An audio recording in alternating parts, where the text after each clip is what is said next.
할렐루야. 하나님의 크신 사랑이 이 새벽에 우리 가운데 가득한 줄 믿습니다. 오늘 우리는 레위기 10장 8절로 11절의 본문을 통하여 신자가 살아야 되는 원칙이라는 제목으로 하나님의 말씀을 함께 나누도록 하겠습니다. 하나님께서는 소유하고 계시는 사랑이 너무나도 큽니다. 그런데 하나님께서 소유하고 계시는 사랑의 크기를 아시는 분이 이 세상에 있을까요? 하나님께서 소유하신 사랑의 크기를 알 수 있는 힌트가 성경에 기록되어 있습니다. 요한복음 3장 16절이죠. 하나님이 세상을 이처럼 사랑하사 독생자를 주셨으니 라고 했습니다. 하나님은 독생자 아들 예수 그리스도를 인간의 죄값을 위하여 대신 죽이실 정도로 하나님의 백성을 사랑하십니다. 이것은 완전한 하나님의 사랑의 성품이시죠. 이 사랑을 여러분 믿습니까? 이 사랑으로 인하여 우리는 오늘을 살고 있습니다. 이 사랑이 우리를 지키시고 이 사랑이 우리를 보호하고 계시며 이 사랑으로 말미암아 세상에 빼앗기지 않는 평안을 누리며 살고 있습니다. 그런가 하면 하나님의 또 다른 절대적인 성품이 있으니 그것은 거룩성입니다. 레위기 10장 3절을 보십시오.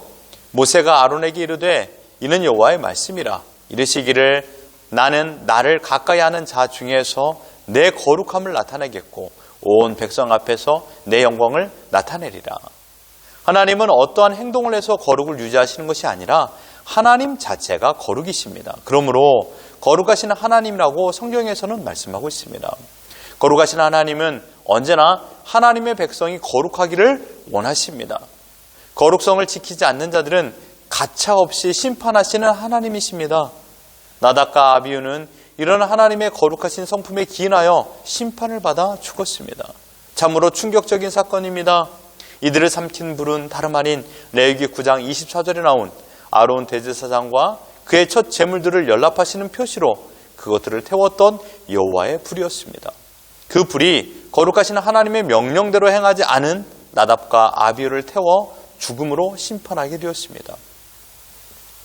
이 사건이 더욱 충격적인 이유는 나답과 아비후가 제사장 유임식을 받은 직후에 벌어졌다는 시기적인 상황 때문입니다. 온 백성뿐만 아니라 특별히 이 사건에 충격을 받을 사람은 아론입니다. 그리고 그의 형제들입니다. 하나님께서는 이런 충격 속에 있던 자들에게 다시금 말씀하십니다. 본문 9절로 11절에서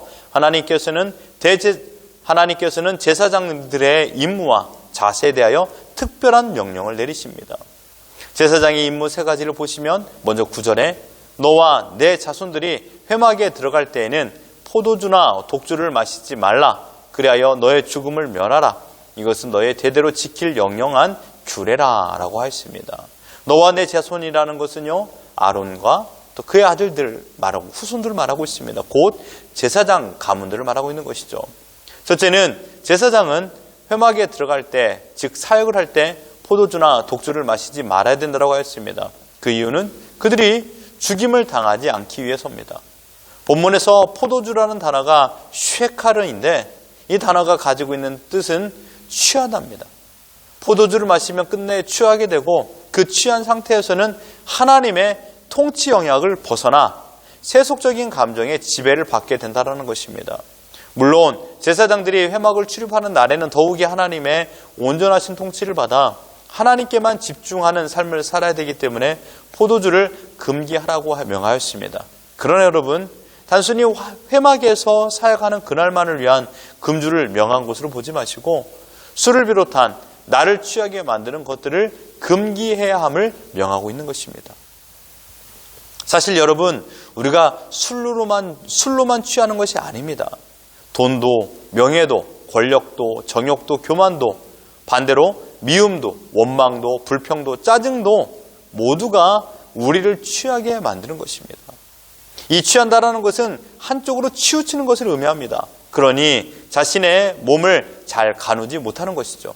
한쪽으로 치우쳐버린 내 몸은 끝내 넘어지고 맙니다. 치우쳐버린 내 감정과 내 생각의 결과는 더 큰 다툼과 싸움으로 이어집니다. 로마서 3장 12절에 이러한 삶을 살아가는 자의 모습을 폭로하고 있습니다.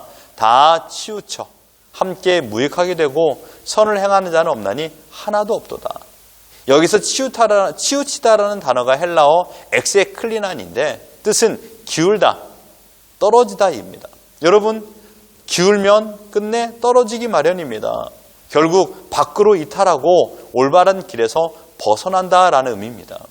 인간의 감정과 물질의 마음을 빼앗기며 살아가는 자들은 세상에 치우쳐 하나님을 떠나 삶을 살아가는 자들이 되어버린다라는 것입니다. 사랑하는 성도 여러분, 묻고 싶습니다. 어제 여러분들은 무엇에 치우쳐 사셨습니까? 지금 여러분들은 치우쳐 살고 계십니까? 어디에 치우치며 사십니까?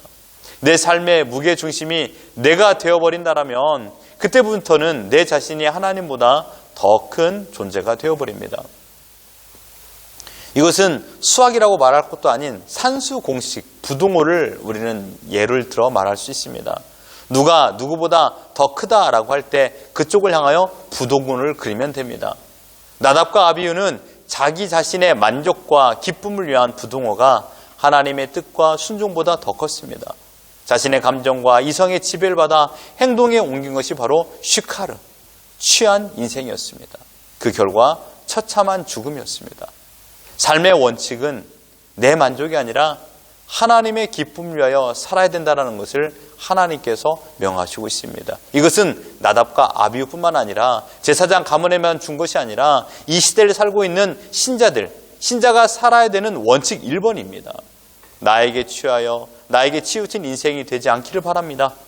오직 하나님의 은혜에 취하십시오. 하나님의 인도하시에만 순종하시며 하나님께 영광 올리는 삶을 살기를 주님의 이름으로 축원합니다. 두 번째는 10절의 임무와 자세를 말하고 있습니다. 그리하여야 너희가 거룩하고 속된 것을 분별하며 부정하고 정한 것을 분별하고 라고 했습니다. 제사장은 거룩한 것과 속된 것, 그리고 부정한 것과 정결한 것을 분별해야 됩니다. 제사장이 구별해야 되는 두 개념의 범주가 나오고 있습니다. 이 범주는 두 가지 반대되는 개념을 포함하고 있습니다. 첫째는 거룩함입니다. 거룩하다라는 개념은요, 온전하다라는 의미를 가지고 있습니다. 온전함은 어떠한 특별한 시간, 그러니까 성막에서의 사역 시간만을 말하지 않습니다.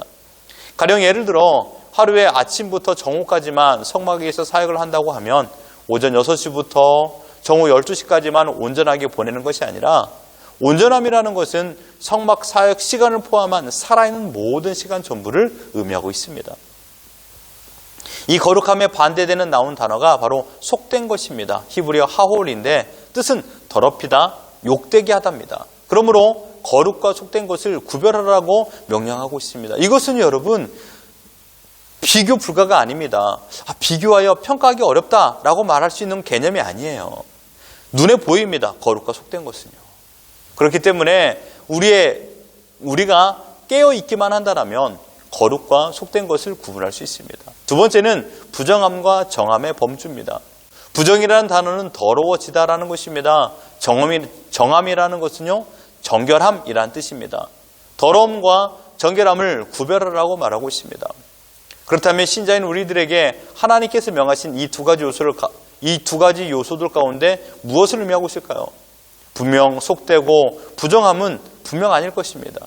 하나님께서는 우리에게 거룩함과 정함을 분별하여 지키며 살기를 명하시고 계십니다. 그래서 하나님께서는 레위기 11장부터 15장에 정한 짐승과 부정한 짐승을 시작하여 부정한 것과 정한 것에 대한 구체적인 예를 명하시고 계십니다.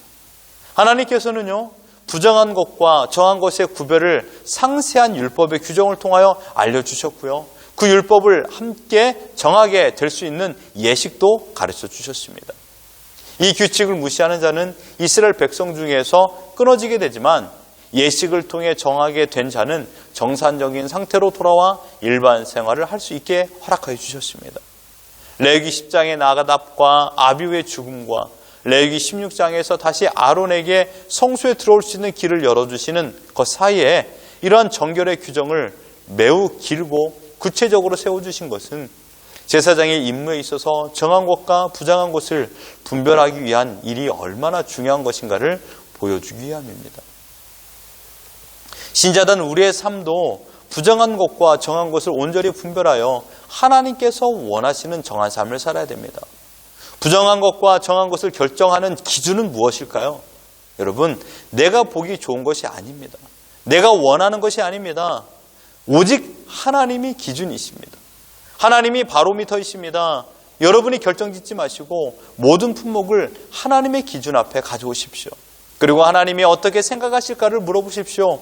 단순한 예를 들어본다면 미움과 거짓말이라는 품목을 하나님의 기준 저울에 올려 놓아 보십시오. 부정함으로 빨간불이 들어올 것입니다. 이것은 우리가 해서는 안 되는 속된 것이요 부정한 것입니다. 이렇듯 여러분의 그 어떠한 말과 행동과 생각까지도 하나님의 저울 앞에 올려놓는 것입니다. 내 인생의 판단 기준은 내가 아니라 하나님이셔야 됩니다. 나의 판단의 권한을 내가 소유하지 마시고 하나님께 양도하십시오.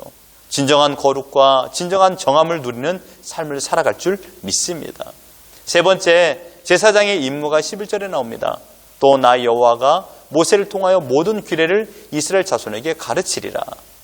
모든 규례를 이스라엘 자손에게 가르치는 것이 그들의 의무입니다. 먼저는 술 취하지 않는 삶을 살아가는 것을 가르치고요. 거룩함과 정함을 지키며 사는 것을 가르쳐야 되며 더 나아가 하나님께서 이스라엘 자손에게 명하신 말씀을 가르쳐야 된다라고 말하고 있습니다. 하나님의 백성이 이 땅에서 어떻게 살아야 되는가를 하나님께서 직접적으로 가르쳤던 그 내용을 이스라엘 자손들에게 가르치는 막중한 사명을 부여하셨습니다. 사랑하는 성도 여러분, 지금 우리는 하나님의 대사명을 받아 우리 자녀들에게 하나님을 바로 믿는 삶이 어떠한가를 우리의 삶을 통하여 가르쳐 보여야 됩니다. 말뿐인 가르침은요, 10%의 가르침뿐이 되지 않습니다. 그러나 삶을 통하여 보여주는 가르침은 100이 될 수 있습니다. 부모님들의 삶을 그러므로 내 마음대로 사는 것이 아닙니다. 더욱이 자녀들 앞에서 행하는 모든 것은 거룩함과 정함이 있는 말과 행동을 해야 됩니다. 하나님이 삶의 기준이 되는 모습을 보여줘야 됩니다. 왜냐하면 우리 부모님들의 말과 행동은 그대로 자녀들에게 가르침이 되기 때문입니다. 이것은 우리를 어렵게 하는 하나님의 심술이 아닙니다. 먼저는 우리를 지키는 최소한의 바리게이트입니다. 생각해 보십시오. 한 나라의 대사가 다른 나라에 파견 나갔을 때는 한 나라를 대표하여 파견을 간 것입니다. 그 대사관의 말과 행동은 그러므로 그 나라를 대변하는 것입니다. 마찬가지로 지금 우리 부모님들의 말과 행동은 우리 자녀들에게 하나님의 나라를 대변하는 것입니다. 내 자신부터 거룩함과 정함을 지키며 살게 되는 것이죠. 이러한 대사명을 인식하고 살아간다면 그 시간만큼은 우리 자신을 지키게 되는 것입니다.